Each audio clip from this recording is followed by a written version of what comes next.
I don't really know what to do anymore in this current situation that I am in. That current situation being trying to get a golf trip together with my buddies. The amount of dates between June 1st and September 1st, we have thrown out every single date in that time frame, and we can't get a single fucking weekend to work for everybody. All right, ladies and gentlemen, we're back. We're actually back. I took a little 2-week hiatus. I don't know. I got fucking sick of sitting next to Tyler, and I needed a 2-week mental health shot. It's almost like when you hit a good drive and you chunk your chip shot up into the green, and you just need to take one more shot that you're not going to count, but you're going to hit it anyway. I needed that second shot just to sit. No, I'm kidding. I had a child, actually. Did you guys talk about my... Yep. Okay, yep. You did. Yeah, it was brought up. Another boy. Yep. Two boys in the house. We talked about how you were one step closer to your scramble team. Yeah. And I texted one of my buddies after the little guy made his entrance, and I was like, one more boy and the scramble team's complete. And he actually made a really good point. He said, well, I mean, girls can be on a scramble team too. Mm-hmm. And I sat back and thought about that for a second. I'm like, you know what? This would be a perfect time for a girl, because number one, I got 2 boys now. And to me, I could have 3 girls. I wouldn't have cared, because we're going to be fucking wild running around regardless. But we had a girl for number 3, you know, God willing that we try for number 3, we get number 3. She's playing from the front tees. Mm-hmm. She's playing from the women's tees. And if she's going to hit bombs like her old man, 1 out of every 10 times, then we're going to be sitting pretty fucking good. So, I had another boy number 2. We're still undefeated when it comes to having boys in the You Betcha office. So I don't know if it's, wow. And even like past employees, I don't know if you guys talked about that, but even past employees, former warehouse worker, 2 boys. Yep. Another former employee now has 2 boys. So there's 4 boys from past employees plus 6 boys here. It's like, I don't know if there's something in the water or if there's just a lot of testosterone roaming around this place. Probably a little bit of both. But everything went well. I took a lot of time to just get stuff done around the house. It was pretty relaxed. Yeah. The first 3 days, it was 95 degrees and 45 mile an hour winds. Mm-hmm. And then the next 4 days, this is over half my paternity leave, is 4 straight days of just downpour rain. So it's a good opportunity to, number 1, get some stuff done around the house. Number 2, let the wrist heal a little bit. I got a little wrist update for you guys. She's good to go. Mm-hmm. Went to the doc last week. Got a little injection. Got a little steroid inject. So I essentially am on steroids currently. Mm-hmm. Yeah. Steroid injection in the wrist, and it's good to go now. So before I get into my first full round of 18 this year, you're a married man. I sure am. Yeah, it was kind of You got the ring on? I don't. I had to get it resized. Really? I know. Everybody's... there's no women around this. No, not that. I went in and it fit fine enough. They were like, yeah, just go take care of the ceremony, all that stuff, and bring it back next week. Yeah. They're like, we can do it same day. It's no big deal. And I brought it in yesterday, and they were like, yeah, we'll call you in about a week. It'll be done in about a week. I was like, are you fucking liars? Okay. Yeah, just anything for a sale. Yeah. There was one time I brought my mower blade into the hardware store. I was like, hey, are you guys able to sharpen this for me? Because I don't have a grinder yet. You guys able to sharpen this for me real quick? And he's like, yeah, I was looking at the schedule. I think we should be able to get it back to you in about 2 weeks. I shit you not. And I'm like, what the hell? 2 weeks to sharpen this for me? I said, okay, well, that's just not going to work. And he's like, oh, okay, let me go check. He had it done within the hour. Yeah. So anyway, yeah, you're going to have to wait another week for that ring. Yeah. And but officially but it's there. It'll be back for next week's episode. You gonna get a tattoo? You gonna get a ring tattoo? No. Not that not that you're. No, I like the idea of a ring. Yeah. It's like I've never worn rings, and I like after wearing it for like literally like 2 days. Yeah. I was like, I feel naked without it already. It's like I can't imagine. Yep. Whatever, wearing it for years and then just getting it tattooed or whatever. Yeah. But yeah, it was a lot of fun. On Friday. You got married on Saturday? I got married on Saturday. Everybody was in town. A lot of people were in town Thursday. Everybody was in town by Friday. We went out golfing. Did the little pre-wedding round with the boys, with the fellas, with the wedding party. Went out to a course here in Fargo. You booked this tee time in advance, I'm assuming. Yeah. So my one of my groomsmen called. It would have been Tuesday. Whenever they go live for Friday. Whenever the 5 or 6 day slot opens for public golfers. Yep. He scheduled one and then called other 2 groomsmen who scheduled back to back to back. Yep. And we obviously knew it was like we're not gonna like wait. We're not gonna play together. Like maybe you catch someone at the tee box and you talk a little shit, but it was just like a small little scramble. But yeah, I was like the lead off tee time because the following this we were going to the groom's dinner. So I was like, well, I should probably be first just in case we get held up or anything like that. And it was somewhat of a slow day because, like you said, it was like 95 degrees, 45-mile-an-hour winds, disgusting, and then it rained for 3-4 days straight. Mm-hmm. And I think Thursday, Friday were like the first days out of that slump. Yep. So the course was like a little busier than usual for it being just like a Friday after, like early afternoon. So we were catching into people, and like one guy in my group, it was his first time or it's his second time golfing, but he was like, I want to learn. I want to go. I don't have clubs, but I was like, that's fine. Like it's a scramble. It's a perfect opportunity for you to learn. Yep. So we're playing just fine. Pace is a little slow than usual. The Marshall I see, he's lurking on like hole 11, 12. And he's so this sitting. Is an 18-hole course? It is. Is it up north? It may be up north. All right. He's sitting arms crossed, kind of like watching us. And I'm like, great. He is going to say something the next 2 or 3 holes. And so sure enough, he watches we're playing scramble. I don't think he knows that. So he watches my buddy who's second time playing golf, top, an approach shot, and it rolls 20 yards or whatever. Yeah. We get up to the green and he goes, you guys playing, you got 2 golfers or you got 3 golfers out of 2 bags? And we were like, yeah. And he goes, you got to speed it up. You can't play out of 2 bags with 3 golfers. So I was like, well, it's a scramble, it's like, and this is first time playing, whatever, second time playing. And he's like, yeah, sorry, can't have that. And like, we thought like, okay, here comes some consequences. Like he needs to stop playing. We looked at him and we're like, okay. Yeah. And then he walked away. And like, that what do you was want it. me to do? You want me to fucking DoorDash a set of clubs out here? Right. Or? And it's like, he was very much like, he came off as a shrink the game kind of guy. Cause it's like, how the hell is this guy who has never really played golf before going to just go out on a limb and buy even a cheap set of golf clubs? It's like, he doesn't even really know if he likes it or not.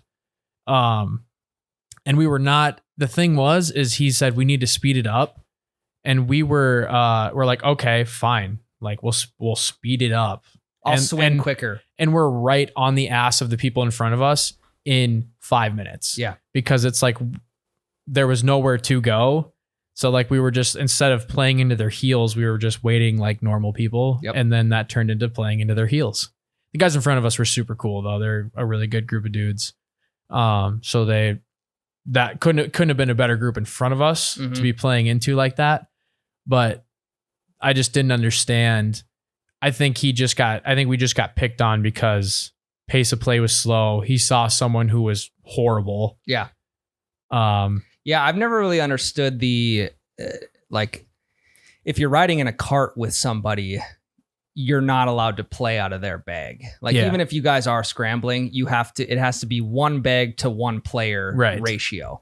And I guess, I could be extremely wrong, but to me, it just doesn't seem like a big deal if you are scrambling to play out of your cart partner's bag. Especially like, you're probably going to hit the first shot and be like, all right, we're 120 yards out. I'm going to hit a pitching wedge. Since this is your second time golfing, you might want to hit a 9 or an 8 iron or something like that. So you also, your clubs for the type of golfer that he is and what he should be hitting. Yeah, I guess I don't really understand what the big deal is hitting out of somebody else's bag. I understand. If you're playing in the same cart. Yes. And I get it. Like if he's spraying all over the place, we're playing our own balls and he's hitting 20 yards, 30 yards at a time. Yeah. And by the time he hits 4 shots, then I got to go to mine. That's an issue. Like, no, he was hitting off the tee box. It was rolling, occasionally go 50 plus to 100, whatever. And we'd pick it up because we would take my tee shot. Yeah. And then we would go and then he'd grab a club out of my bag. I would grab a different one. Like you said, it's like I grab my pitching wedge. He'd grab a 7 iron or whatever. Yeah. And it's like, that's just the way it worked out. It actually probably made it faster than for him to dig through his own bag or because like he has no idea what to hit. I would say grab my 7. I know exactly what you're going to hit here. Yeah. And if you're hitting at the same spot too, to me, it doesn't really, I don't feel like it slows things down because you're not losing efficiency by having to go to one person's ball and then having to go to another person's ball. Exactly. Even though you're playing out of the same bag, you're both hitting at the same spot. It's as if you were going to each other's ball in the same exact spot. And on top of it, it's like when we would go to his ball, it was no more than 50 yards in front of us to just go scoop up quick. Yeah. So it was on the way. Yeah. So it's like, I also don't understand why they have to lurk so much. Oh, and the lurking to me is it's just a little odd because, and I don't know why in my head, there's a better way to go about it because now you're making people nervous. Mm-hmm. When you are, you're sitting 150, 200 yards away, just lurking and groups are going to understand that you're watching, like that you're watching them. It probably makes people a little more uptight, a little bit more nervous, and probably slows things down a little bit. That's my personal opinion. Well, and then the next like 5 holes, like literally the rest of the round, he's lurking like Michael Myers, like just like kind of standing off into like the trees, just like watching us. And I'm like looking at him, looking in front. I'm like, there's a group of 4 dudes in front of us. Where do you want us to go? Like, how do you, you can guess, every course marshal hits us, they're in a certain age group, but you can just imagine where this guy was sitting age wise of, whatever. And it's like, I understand if it's a Saturday and even though it was a Friday and it was fairly busy, but it's like, we were nuts to butts. Yeah. But like, sometimes we would take our time up on the green because it's like, well, I know that those guys in front of us are only 150, 200 yards out from the next tee box. If we went up to the next tee box, we're going to wait 2 minutes anyways. Right. So take your time on this putt. It's no big deal. It's like, well, then we just threw that out the window and hustled and bustled. And yeah, they need to, I feel like course marshals need to take a lesson out of like a game warden's book, right? And if you're familiar with game wardens, the way that game wardens watch people who are hunting or fishing or doing outdoor activities is they watch them from a long distance away with binoculars. Mm-hmm. Now, I understand that you can't see every hole from, let's say the clubhouse, but let's give people a little bit of room out there to like continue to breathe until you're until you think it's time to go up and say something. Yeah. Like let's maybe park at a tee box to make it look like you're not a course marshal. And I don't know, get the guy a fucking set of Vortex binoculars or something. Get him some good binoculars. Yeah. Where you can get him a stand up there too. Yeah. Put him in a fucking deer stand on like hole just 6 like kind or of something. like planted in the middle of everything. Yeah. And it's kind of like a lifeguard at a swimming pool. Yeah. Like, I don't know, spread 3 or 4 course marshals out in deer stands across the course where they can cover things up and be like, hey, got to pick it up a little bit. Course is going to start getting busy. So we want to maintain pace of play for like future groups. So we don't get set back a little bit. So yeah, that's annoying, especially when you're out to have a good day with probably some buddies that you haven't seen in a while. Yeah. And like I can take criticism too, like I can, if a marshal's like, hey man, like you guys are behind base, let's speed it up, whatever. It's like, okay, that's fine. It was the way he came at us and like the way that he was lurking for so long and the way that we weren't really a problem. Yeah. That I'm just like, come on, like. And my buddy's like, of course, he doesn't understand anything. So he's like, is it my fault? He's like, I can stop hitting. Like, I was like, you paid $65 or whatever, $70 to be here, dude. Yeah. You're going to keep hitting. I don't care. Like, I understand the bag thing. I know people are probably going to come at me like, well, that's the rules. It's like, I get it. But it was kind of a special occasion. So it's like, I'm not going to tell him to go fuck off. It was my best man. Like, oh yeah, dude, don't come play with us. Sorry. Yeah. So, anyways, yeah, that was that. Still had a good time. Good. Besides the point. I played with probably the other guy in our group there was probably a 20 handicap and probably a 30 handicap. Mm-hmm. And we ended up shooting like an 85 almost solely by myself. No shit. Not exactly. There's a few putts that were made by the non-golfer, which was solid. That makes everybody feel good. Get the itch. But yeah, it was a good time. So wedding went good. Everything. It couldn't have been better. Honestly, the weather was perfect. Mm-hmm. The turnout was perfect. We were worried about space. It ended up being just fine. Good. There's a big patio area at River Haven, so it worked out really nice, and we got some really good pictures. And whole shebang. Good time. So right on, man. Well, congrats. Yeah, thank you. Marriage is fun if you marry the right person. Yeah. And then people always ask me too. They're like, oh, how's it feel? How's it feel? I'm like, wow, I've kind of been married for like 3 years now. Yeah. So it's like, we've been living together for a minute now. The only thing that changes is Tayden's last name. Yeah. So yeah. I've mentioned this before, but my now wife and I, we were together for, let's see, 10 years before we got married. We're at 7. So kind of in the same exact boat as you. Yeah. Damn close. Yeah. And then we got, married after 10 years. And then, wow. Let's see, 15. So yeah, this year we're going on 16 years. That's crazy. It is kind of wild. Guys, before we get too deep into the podcast, we have to send out the plug for our boy Russell Nicolay with NicolayLaw.com. If you guys are ever injured, if you ever encounter a situation where a loved one's injured or yourself is injured, he's going to be the guy you want to call. NicolayLaw.com, Russell Nicolay. If you haven't seen him on the billboard throughout the entire Midwest, he has, this isn't a dig at all either. He has very little hair to no hair on the top of his head, but on his chin, it's thicker than the Minnesota forest. Big beard, bald guy, sunglasses. Right behind you. Right behind me. If you haven't seen Russell on the billboard, you should probably put the phone down and stop texting and driving, because that could lead to personal injury, which would then lead you into calling Russell Nicolay. Or someone calling Russell Nicolay on you, and that's not what you want. Correct. Because he's a shark. He's a shark. He's a shark in the courtroom. Award-winning in damn near every state in the Midwest. He's going to be the guy you want to call if you guys are ever personally injured, or someone you know or love is personally injured. NicolayLaw.com. I ended up playing my first round of 18 holes this last weekend, totally unprompted. The goal was to play a little, like, pending the wrist felt good. The goal was to play at least 1, maybe 2 rounds over paternity leave.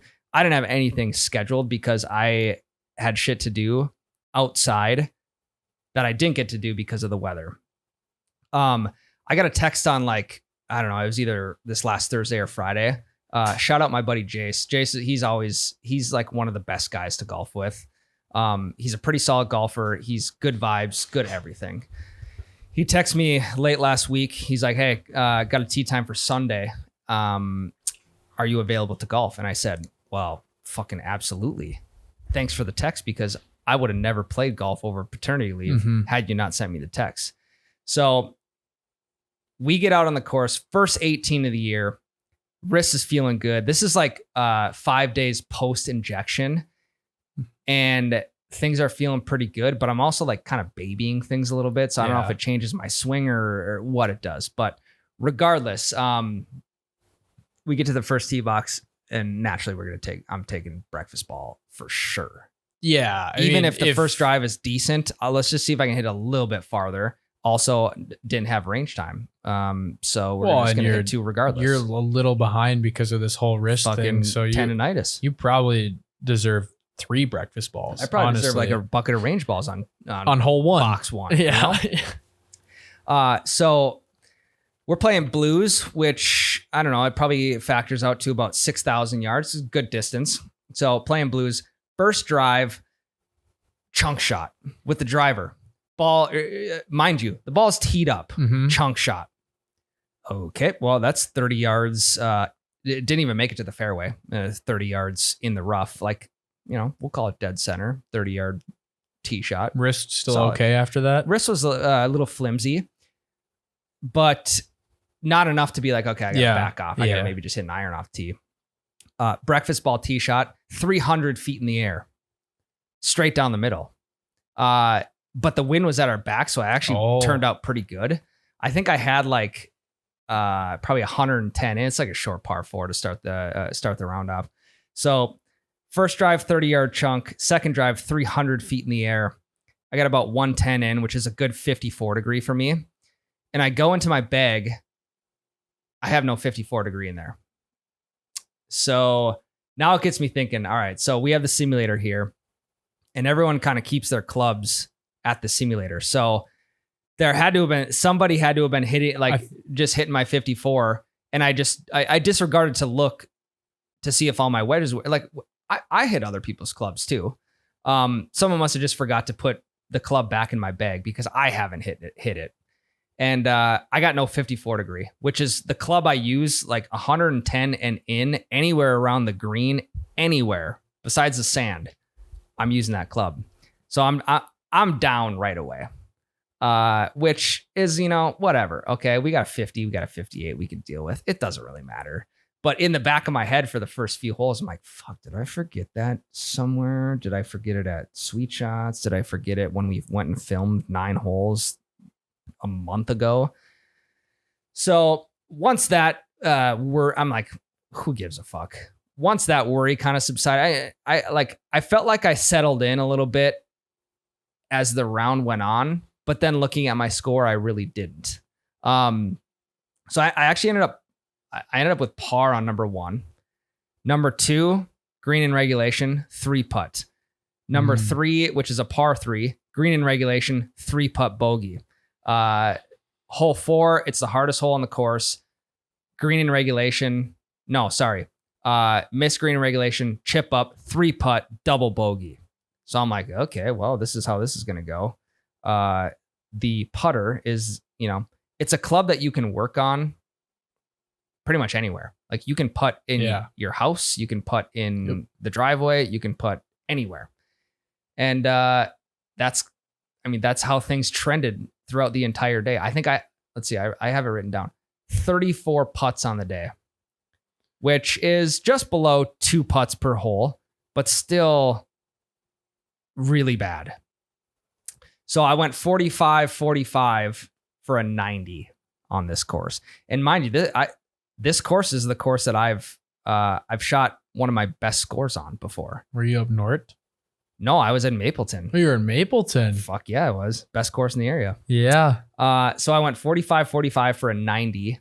And I feel like for the first round of the year with no 54, of course I'm going to use that as an excuse. No 54 could have saved you at least a couple. Yeah, right.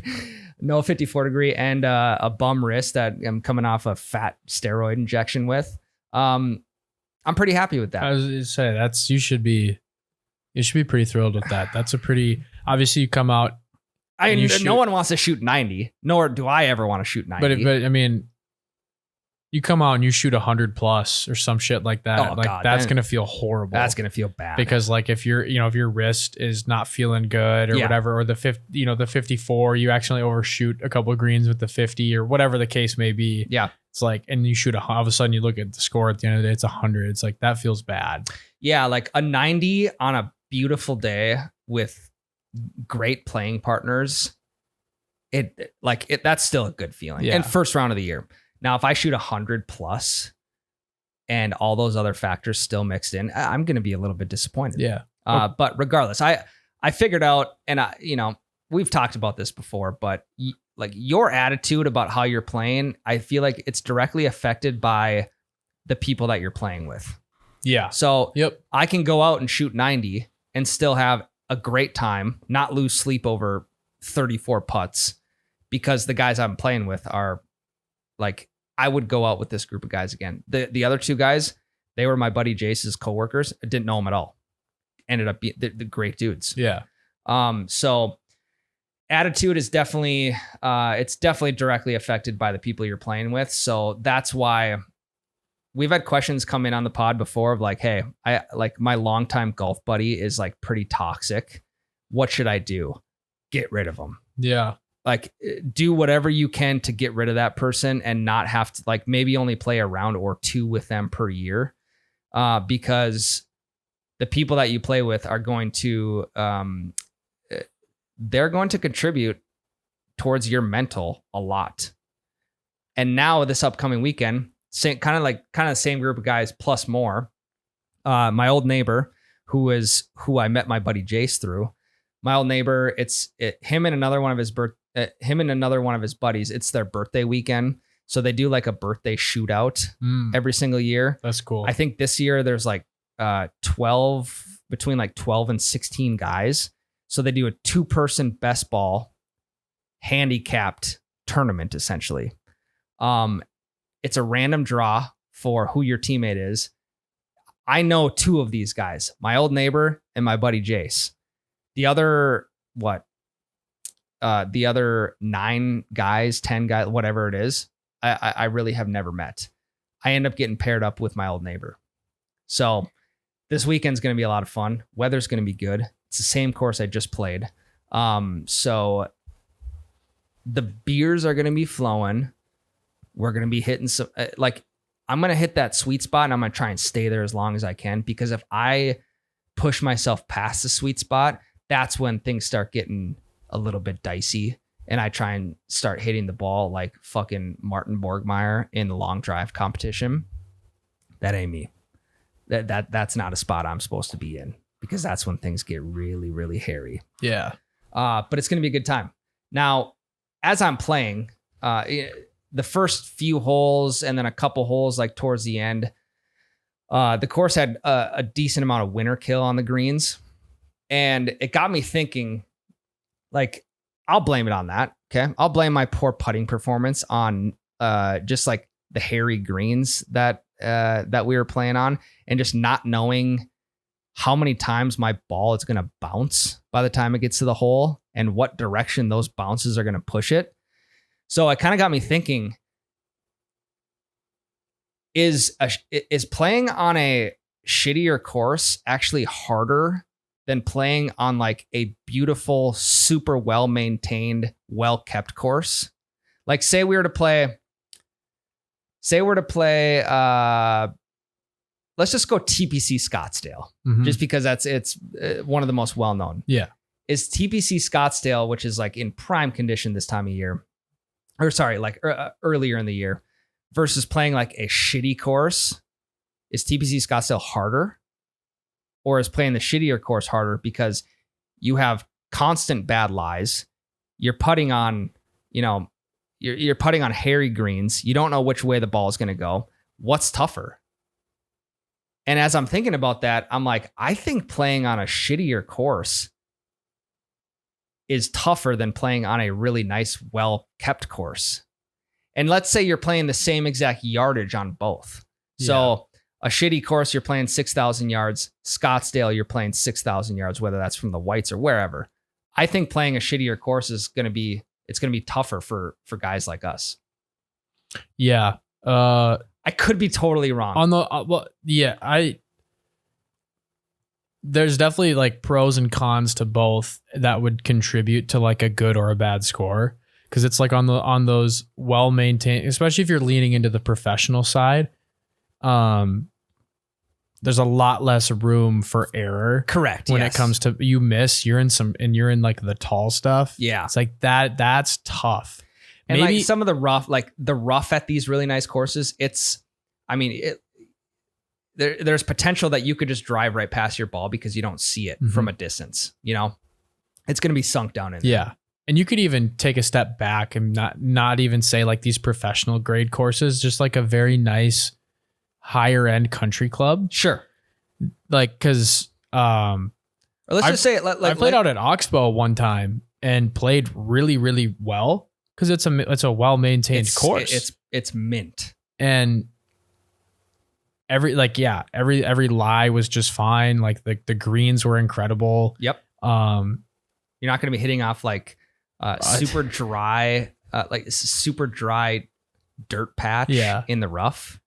You're not gonna be hitting off a stack of twigs over in one little bunched up area. Like you're not gonna be putting on like sand for half of your roll and then like felt for the second half. Like it's the Oakland. Remember the Oakland A's? Oh yeah, it's like that. You know, but they're greens that look like that. Right. But yeah, I think that it definitely evens out, in my opinion, and I think that if there's definitely a certain skill threshold where it is going to matter a lot, but if you don't hit a certain, like if your handicap, I don't know what it would be, but if you're not good enough, it's not going to matter at all, because you can't even get under the ball and get any sort of hang time on anything. It's like, well, doesn't really matter where you're hitting. It's not gonna go well. Yeah, because I look at it. I look at it in a sense of when you're playing on a course that like the greens are rough. They're not rolling true. Regardless if you read that green correctly and make a good putt, there are so many factors in between where you're putting from and the hole that can push it right, push it left. You know, you got sand in one spot, you got little tiny like pieces from the tree in another spot that you didn't see, and it's tough to actually hit a putt with a true read, where on a really nice, well-kept course, you have a good opportunity to make a putt if you make a good read on it. You know, if you make a good read, you make a good swing, your chances of making that putt pretty good, right? On a shittier course, you could have that same putt with the same read with the same stroke, and you could miss it because of the conditions of it. Yeah. So I don't know. The more I talk about it, the more logical it seems that shittier courses may just be tougher to play on than nice courses. Yeah. And I do feel like it's a hard theory to test, you know, because it's like, it might just be like a certain handicap range of golfers. Yeah. Like, let's just say the 10s to 20s. Yeah. You know, anyone in like single digits, they know enough to be like, okay, well, I'm hitting on some like dry ground here. I like really have to hit the ball first. And if I don't, I'm going to fucking chili dip it with Tostitos fucking scoop, you know? Yeah. I did that multiple times. So yeah, just kind of something I was thinking about. And, cause you know, I always look at stuff to blame, poor play on, because that's what double digit handicaps do. And I am in that group. So yeah, no, now I have a new complaint. That's good. Yeah. I can just a new scapegoat. Yeah, fuck it. Yeah. Well, the greens aren't that well maintained. Yeah, it's a mess over here. Look at that. You see those dirt patches in the fairway? They aerated the greens like 2 weeks ago too, because of just to get the winter kill to grow back or whatever. Yep. So interesting. But let's take a quick break. I got one more thing I want to talk about, and then we'll wrap things up. I don't really know what to do anymore in this current situation that I am in. That current situation being trying to get a golf trip together with my buddies. I would say we're going on 2 to 3 years of throwing the idea out there, but no one ever acting on it. And the more and more I sit there and think about, we don't really have that many years left to go on a golf trip. I mean, we do, like, God willing, let's say we got 30 years left. I don't know what to do in this current situation, because as it goes on for year 3, right away at year 1, it's like, oh, let's go to Arizona. Let's go to Florida. Let's do this. Okay, let's tone it back a little bit for starters. Let's maybe stay a little bit closer to home. There's great golf in Minnesota. Okay. So me and another buddy of the 4 that are trying to get this put together. Now, again, there are 4 guys who are trying to just get 2 days to go on a golf trip. Mm-hmm. We decided, all right, let's stay a little bit closer to home. Let's go over to Brainerd, Minnesota. It's about, from where we're from in Fargo, it's probably, let's just say 2.5 hours. Not a crazy drive at all. And we propose, all right, let's leave on a Friday morning early. Let's play 36 holes Friday, or let's play 18 holes Friday. Let's play 36 Saturday, and we'll come back right away Sunday morning. So it's quite literally a, less than 72-hour trip. And as we get farther and farther into the discussions, okay, we're going to stay closer to home, 2.5-hour drive. Like, it's going to be not even 3 days where we just have to scoot away to go hang out and play some golf after 3 years of trying to get this going. The amount of dates between, let's say, June 1st and September 1st, we have thrown out every single date in that time frame. And we can't get a single fucking weekend to work for everybody. And some of it I get. One of my buddies is a farmer. He's got a combine wheat late July, early August. He can't really commit fully to any of those weekends because he doesn't know when he's going to have to go in for harvest, right? Another buddy, he's got, him and his family, they'll rent some cabins throughout the summer. They got some weekends taken up. Another buddy is he's a teacher, but he's coaching, helping out with weights, doing that in the summer, or people got weddings, whatnot. But all we're looking for is one weekend, not even a weekend. It's like, it's a little over half a weekend, because we're leaving Friday, coming back Sunday morning.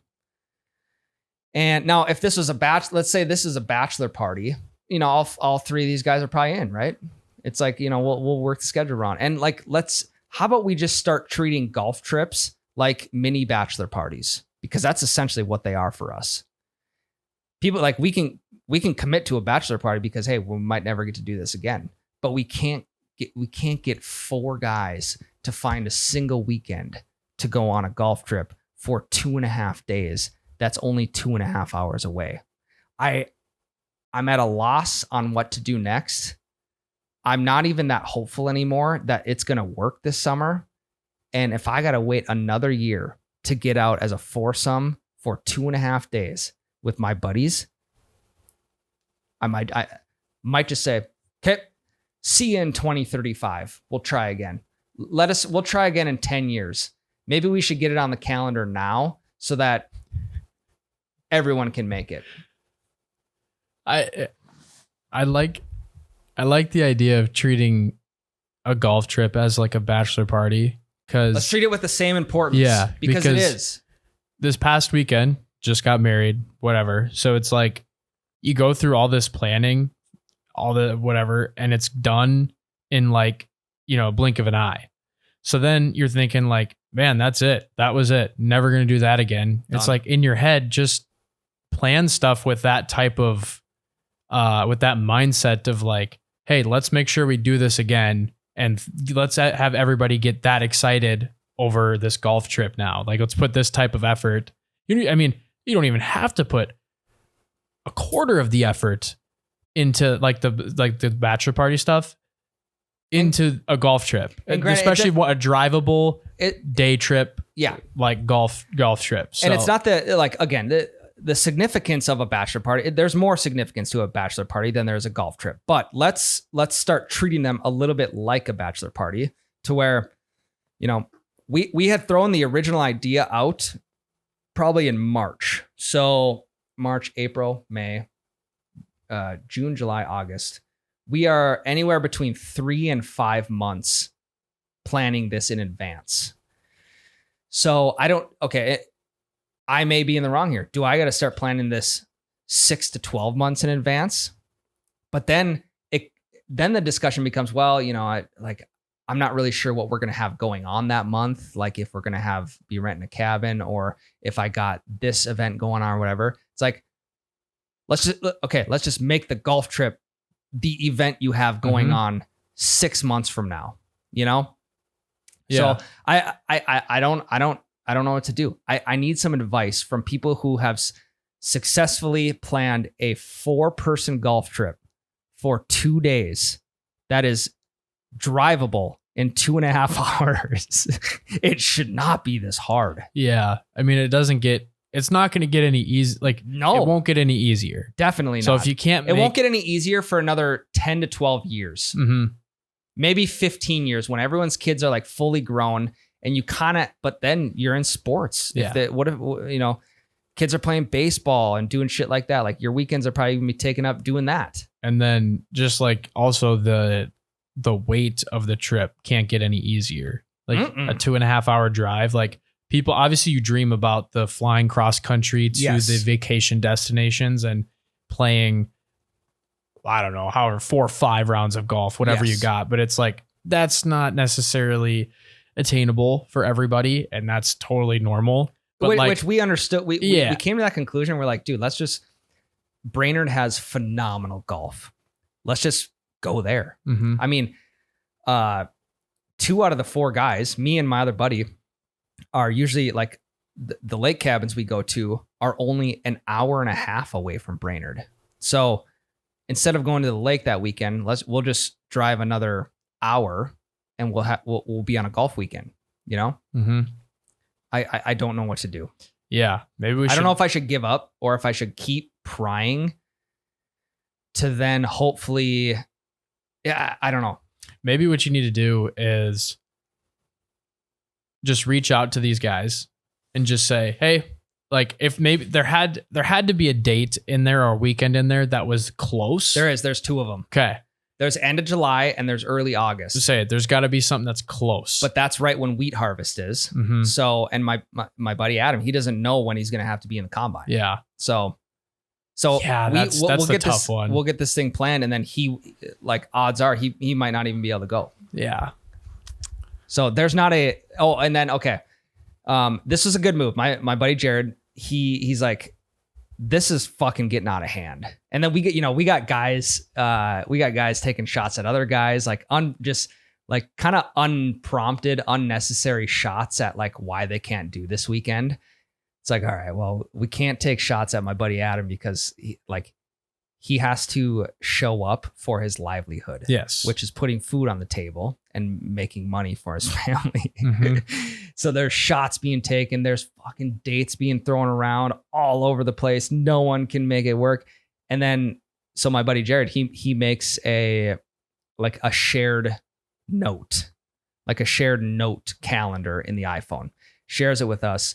And we either do thumbs up, thumbs down, or like the flat hand in the middle, which is like might work, but not ideal. And the only one that worked, there's 2 weekends that worked. End of July, early August. We had 3 thumbs up and we had 1 mid. So we didn't even have a weekend where it was 4 thumbs up. Yeah. I was just going to say, just throw it in there and be like, yep, it's booked. It's planned. We'll see you guys there. And yeah, I don't know. Like you said, like, I feel like when you try to plan stuff like this, people will always be like, no, that's the weekend that I have this. Like, I might have this going on that weekend. Obviously, like you just said, there's certain things that matter a lot, like livelihood. People have work. Stuff going on in the summer. Yes. But I think like, why can't the golf trip be the thing going on in the summer? Yes. And the fact that we laid out 12 weekends, I think I just got frustrated with hearing the excuse of like, well, I'm not sure what we have going on that weekend. Great. You got a golf trip going on. Yeah. Then. Yeah. Yeah. Let's share this note with our wives. Like, let's let them pick the weekend. You know, that's actually not a bad idea. No, that's really not. That's really not a bad idea. That's at all. not. If you could get a group chat going with you 4 guys and the 4 wives, then shit is gonna move. Because I don't know if some people might be a little bit nervous to be like, hey, can I go on this golf trip? We got kids, you got 2, 3, whatever, how many young kids, you got shit going on. So I'm like, can I maybe go on this golf trip in this weekend in July? Let's just get them in the group chat. Yeah. Let's avoid that secondary conversation. Let's just have it all at once. Yeah. So the only really, we're probably going to lock in one of those weekends. Thank God. The only downfall is like if my buddy Adam doesn't get to go, then we're down to 3, and then we have to find a last minute replacement. Yeah. Because he's probably only going to be able to give us a week's notice. So I don't think it should be that hard. I mean, I don't know. I got some single friends that I think I could pull away from town for the weekend. Mm-hmm. But yeah, that's kind of where I'm at. I feel like that's why the golf trip has been put off for as long as it has, because I mean, we're understanding again and again and again how hard it is to get 4 guys together. And I have my buddy Jace, who I just told you about, that I golfed with this last weekend. He's been on golf trips with like 20 guys. And I'm like, how do you do that? I'm trying to get 3 other dudes together for a couple days. Yeah. We can't even do that. I feel like on those big ones, it's like whoever can make it. And if not, like, you just open the invite to so many people that like you get a large turnout, and then you get 5 guys, and then you're like, well, shit. Okay, we get 1 tee time for 4, and then another, or you would never do that. You would go 3 and 2 just so you got someone on both sides. But yeah, and the other option, okay, well, do we bring the families with? Mm-hmm. It's like, let's make this easy on everybody. Let's just bring all of our responsibilities with on the golf trip. But then you kind of, there's going to be some sort of chatter of like, oh, you guys are just going to golf the whole time. Well, yeah, that's the point. That's why we're bringing you with, is so we can go on this golf trip together. Like, I'll give you a kiss on the forehead when I leave in the morning, and I'll give you a kiss on the forehead when we go to bed at night. But in between there, I might not see you. Yeah, I don't know how that type of because it's like it could work perfect, or it could be a disaster of bringing your responsibilities for sure. I totally understand the like, maybe you want to play 36 one of the days, like you kind of have planned. It's like in between the 2 18s, maybe you have enough time to run back to wherever you're staying and just chill out for a second, and then it goes, do you really have to play the second half of the day? Like Jimmy just puked. I don't think he's feeling well. Can you come back? God. Well, shit. I just birdied the last hole. I don't think I can. Yeah, I just shot 98.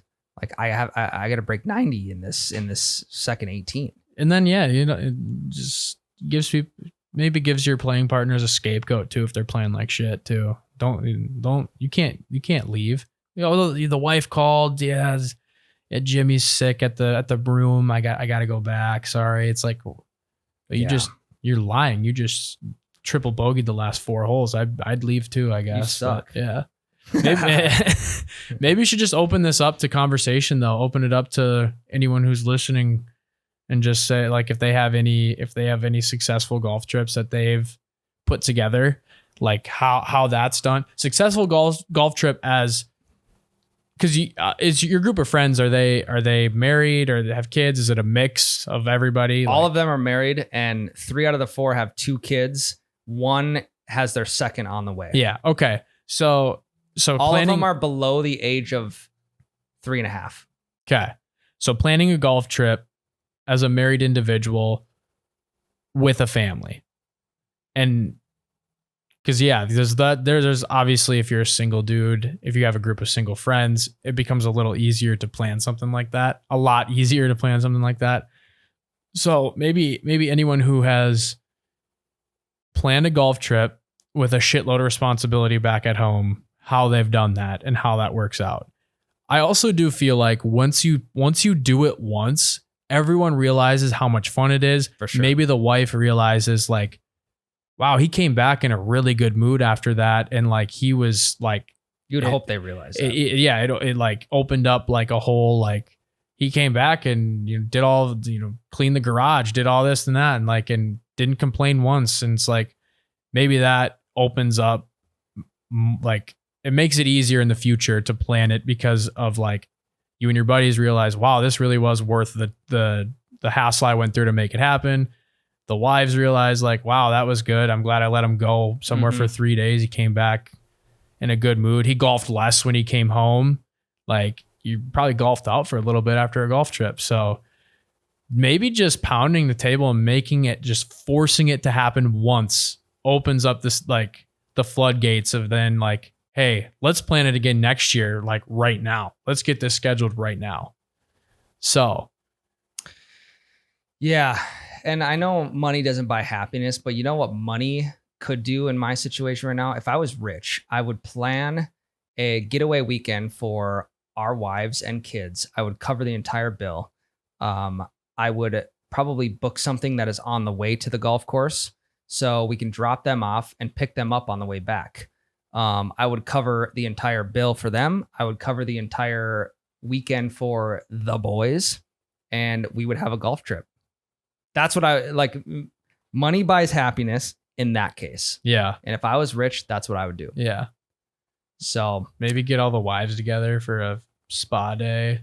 They can go. Oh, and then I would spend also the day at the spa. You guys can. I would also hire two babysitters to spend the weekend with the wives, so they can go off and do stuff. Yeah, that's what I would do. That's a pipe dream of mine for sure. Yeah. Oh yeah. I mean, if I had unlimited funds, I would love to put something together like that, and then just make sure it's like, well, we're gonna make sure this happens. Whatever I need to cover for you. But I like sports cards too much. Yeah. Agreed. Okay. Well, yes. If you got any advice for me, let me know. I would. This is all warranted advice, and I am looking for as much as possible. So we'll see where we land. That's all I got for you guys this week. Tyler is out on a bear hunt in Canada. I don't know if he's going to be back next week. Out of cell service. We'll see. Well, if you do get this golf trip planned, you think maybe you'll be spinning the Breakfast Ball Cart Jams playlist there? Oh yeah. It'd be a shame if we didn't. That, I did listen to a little bit this last weekend, and it was a pretty good vibe. I'm not gonna lie. I only probably got through 30 minutes of it, but it was solid. Now I have a song queued up, but I also don't know if it's already on the playlist or not. Yeah. We are kind of hitting that stage now where it's like you might pick a song. I guess I think we're at like almost 3 hours or something like that. And we're at 2 hours and 27 minutes. Yeah. Okay. We have 858 saves on the playlist. Which is crazy, by the way. That let me I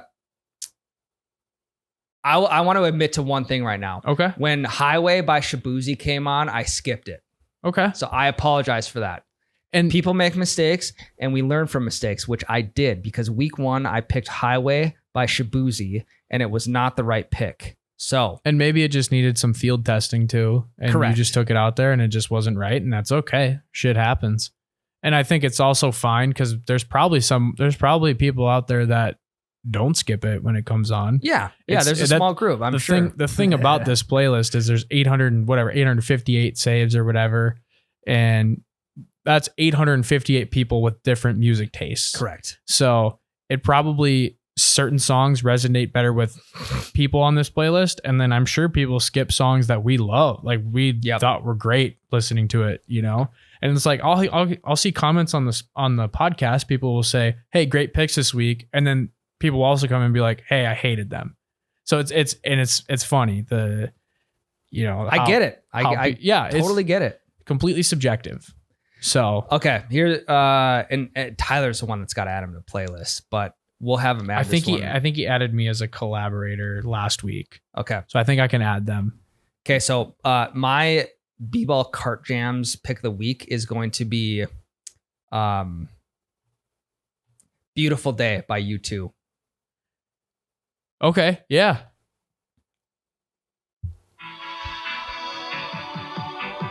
Yes. Okay. It's a beautiful day.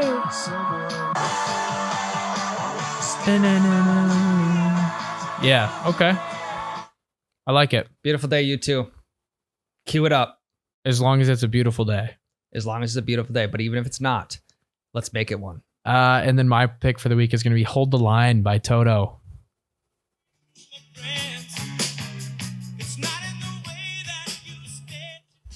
You know this song. Da, da, da, da. Hold the line. Yeah, that's a good one. Little some yacht rock in there. Yeah. I feel like we've kind of shied away from that and went more into like we dug a lot into the 90s. Yeah. And I feel like Which I think is nostalgic for a lot of our listeners. Yeah. You know? But I think we should go back a little bit and forward a little bit. I think we did. So okay. I like it. Yeah. 2 picks for the week. I'm glad we hit that at the buzzer too, so people don't get on our ass about it, because they do. Oh yeah. Yeah. People are looking forward to this good. weekly. So yeah, that's Hold us good. accountable. Yeah. All right, guys, that's all we got for this week. We'll be back again next week. Full I'm gonna have the strength. B-ball cart jams blasting at the old birthday shootout for some of my buddies out there. So That'll be some good. That's good field testing there. That'll be good. So it's gonna be a good weekend. Thanks all for listening. We love you guys. love you.